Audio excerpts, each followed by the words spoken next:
Hello, y'all. Welcome to Bamm Raw TV. On this episode, this episode is about Jeff Ford, also known as Malik to me. Jeff Ford was allegedly the leader of the L Rookers. Jeff Ford, Malik, was not just supposed to be the leader of one gang. He was the leader. They say allegedly he was the leader of two. Now it's something, I give props. It's something to be the organizer, co-organizer, what I'm saying, the leader of one intelligent, wise, dangerous gang. But now here you turn out that you're a co-founder in another named the Peace Stone Rangers. Now what's the connection? The connection is Malik, Jeff Ford. I was now Jeff Ford. You said, how do I know Jeff Ford? With my travels, how could I not know Jeff Ford? You know what I'm saying? Now, me and Jeff, well, as I call him Malik, me and Malik was in lockdown Marion, Supermax before ADX was a Supermax. So, in actuality, if I'm correct, when they shut Marion down in 2006, when they shipped all us, they shipped me to Pollock, they shipped him to the ADX in a Supermax ADX at that time.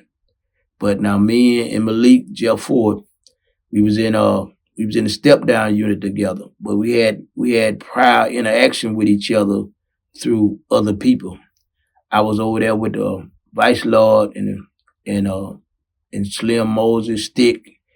Slim Moses, I was over there on the range with them above them, and certain situations would always break down, and people, I would send my regards over to him, and he would send his regards over to me because I was down on the lower range or under some of his people and everything, and we basically communicated back and forth and tried to keep our ranges pretty cool when something happened on the range, in which they tried to charge me for getting involved in a situation concerning some of his people, where they tried to, so I was known for aiding and assisting the people from almost anywhere, but from Chicago. I didn't aid and assist Peace Stone Rangers or the G's or anybody like that, because I was a sympathizer to their group or whatever. The times that I assist anybody is gonna be because I believe they're in the right. Now that's the side I try to stay on. If I feel like you're right in this situation and there's other people who's wrong that's coming against you, then I'm gonna roll with you to the end.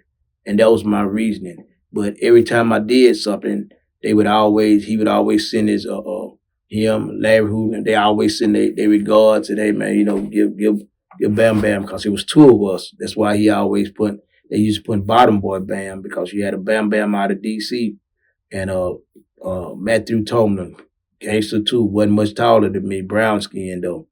Straight up gangster. He was, he was the truth too. So you could easily be talking about either of us. We were sending each other regards back and forth till finally we got put in the step down unit.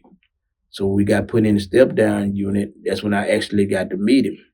I got to meet him, big heavy set guy, going on. He get up and do it, get his pull up in, get his money, you know what I'm saying? He, for old head, he got up, took money, got his money and everything. And we had started talking to each other, and we started talking about the South and going on, which he was originally from Mississippi, showed me pictures of his mom and everything, and we talked. He was a sharp guy. He was a sharp guy, and he was go get it.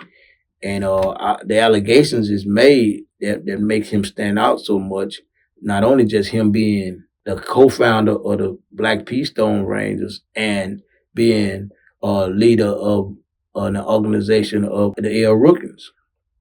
So by him being Prince, they call him Prince Malik in the L Rookers. But so we get together and we talking about different stuff and going on. But I remember some of the stuff that I had heard about him and the missile. They said that he allegedly, while he was in Texas jail, he was his group was trying to buy some missiles, and they were trying to buy some missiles from these people who turned out to be the federal government.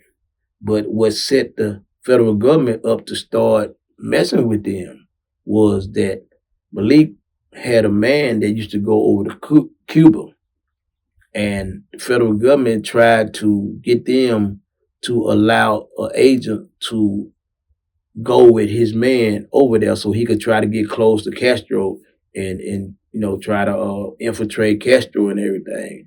And according to what I heard about it going on, he wouldn't go for that.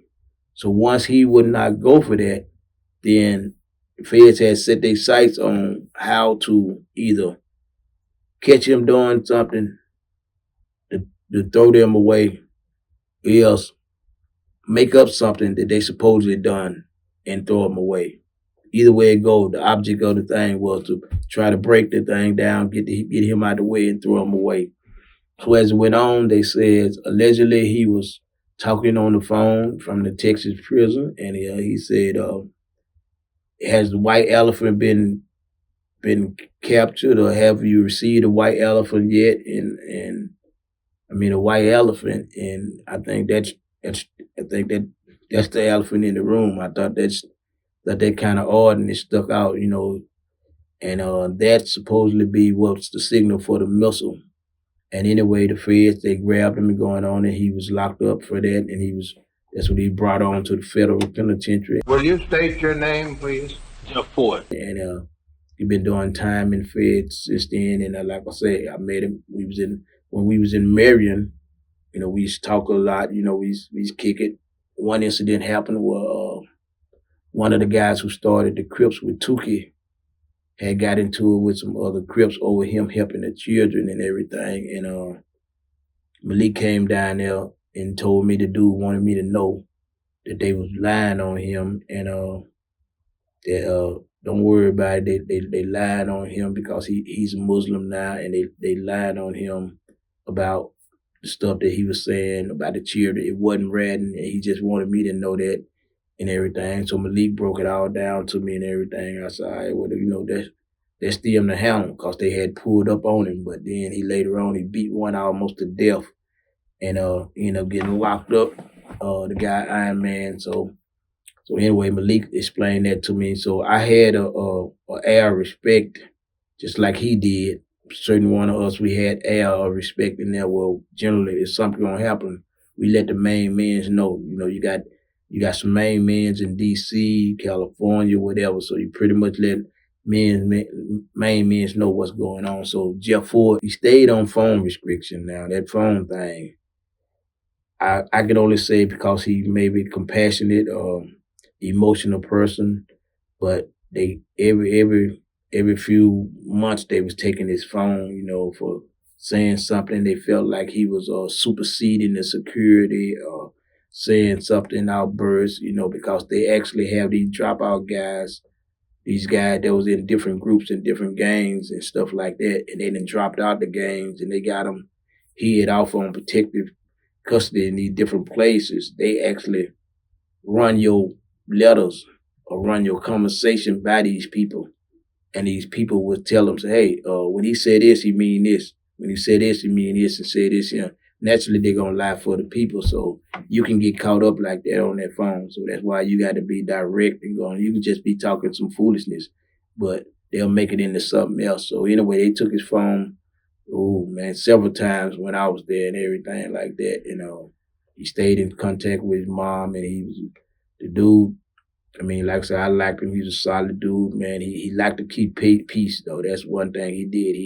He was quick to stand up to try to keep peace in the unit. Like I said, we all got to live here. We all got to get together going on. All us trying to get the hell away from here, man. Let's, what's going on here? What's going on? You want me to take care of that? We're going to that shit. So I do give him that there. So that's why I respect it when he come to me about a situation, because I know that he wasn't just being messy. He just wasn't going. He always did like that, keep the peace in the unit. So now, when I last met him was when we had that incident where we was locked down and the police jumped on two Muslim brothers, and we ended up having to go to war with them until they finally shut. That's what made them shut in 2006. That what made them shut Marion down. They shipped us all away from there, and he ended up at ADX. Now, I later came to ADX around 2011, 2012, 2012 or 2011. So I get there, and they told me he was over on D range.